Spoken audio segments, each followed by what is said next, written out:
آقا امام حسین شہید ہو گئے. جب آقا امام حسین شہید ہوئے تو کربلا کی کتاب زندگی کے 2 پنے ہیں.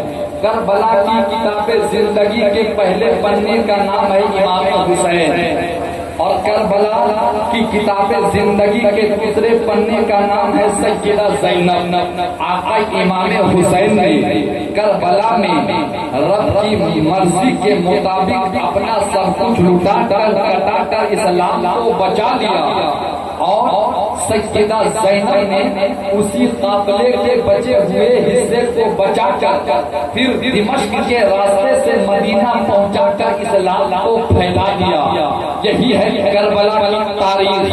آقا امام حسین شہید ہو گئے. سیدہ زینب جو آقا امام حسین کی بہن ہے، قربان جاؤ اے سیدہ زینب تیری ہمت کو سلام، اے سیدہ زینب تیری جرأت کو سلام، اے سیدہ زینب تیری پردہ داری کو سلام. اے اسلام کی بیٹیوں، ہو سکے تو اپنی زندگی کے کردار کی کتاب میں پردوں کو جگہ دے دے کہ اسلام کی بیٹیاں بازاروں کے لیے نہیں ہیں. اے اسلام کے بیٹوں، جانتے ہو سیدہ فاطمہ تو زہرا کس گھر کی بیٹی ہے؟ سیدہ زینب کس گھر کی بیٹی ہے؟ اس گھر کی بیٹی ہے کہ جن کے چہرے کو کبھی آسمان کے سورج نے بھی بھر کر نہیں دیکھا، مگر آج یزیدیت کے منحوس ہاتھوں نے کربلا کے خیمے کو جلا ڈالا. بے پردہ ہو گئی سیدہ زینب، مگر واہ سیدہ زینب کی پردہ داری. جب یزیدیوں نے چادریں نوٹ کر دیکھ دی تو علی کی بیٹی زینب نے، فاطمہ کی بیٹی زینب نے اپنے بال مبارک کے پیچھے لٹکے ہوئے حصے کو اپنے چہرے کے آگے پھیلا دیا. ایسی پردہ داری زینب نے کیا ہے. اسلام پہنچا ہے. آقا امام حسین شہید ہو گئے. روایت ہے کہ آسمان سرخ اور لال ہو گیا. 6 مہینے تک وہ آسمان اسی حالت پر باقی رہا. پھر دھیرے دھیرے سرخی کم ہوتی رہی، لالی کم ہوتی رہی. ایسی دردناک رات کبھی نہیں آئی تھی اور ایسی دردناک رات کبھی نہیں آئے گی. اپنوں نے گھر لوٹا، کلمہ پڑھنے والوں نے گھر لوٹا، لا الہ الا اللہ محمد رسول اللہ کہنے والوں نے گھر لوٹا.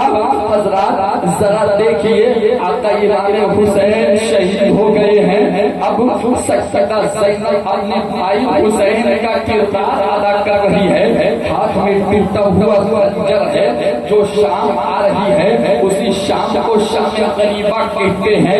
ایسی شام کبھی نہیں آئی تھی اور ایسے شام کبھی نہیں آئے گی. سیدہ زینب اپنے ہاتھ میں ٹوٹا ہوا خنجر اٹھا لیتی ہے جو کربلا کے میدان میں چلاتے ٹوٹ گیا تھا، اور پہرا دینا شروع کر دیتی ہے کہ اب کوئی رات کی تاریکی میں ظالم میرے بچوں کو پریشان کرنے نہیں آئے. اچانک سیدہ زینب کیا دیکھتی ہے کہ سیدہ سکینہ نظر نہیں آتی. سیدہ زینب پریشان ہو جاتی ہے اور آواز دیتی ہے یہ میری بھتیجی سکینہ، تم کہاں چلی گئی ہو سکینہ؟ بھیا حسین سے جو وعدہ کیا تھا میں اپنے بھائی حسین کو کیا جواب دوں گی؟ رات کی تاریکی ہے، چہرہ نظر آتا نہیں، ہر طرف تاریکی ہے. جب سیدہ زینب نظر کاڑ کر دیکھتی ہے تو کیا دیکھتی ہے کہ ایک گھر ہے، اس پر کوئی چیز ہے جو اٹھی ہوئی ہے، کوئی سامان ہے جو اٹھا ہوا ہے. سیدہ زینب جب قریب جاتی ہیں، قریب جب نظر کاڑ کر دیکھتی ہے تو کیا دیکھتی ہے کہ وہ کوئی چیز نہیں بلکہ سیدہ سکینہ ایک جسم سے لپٹ کر رو رہی ہے. سیدہ زینب کہتی ہے اے میری بھتیجی سکینہ، تم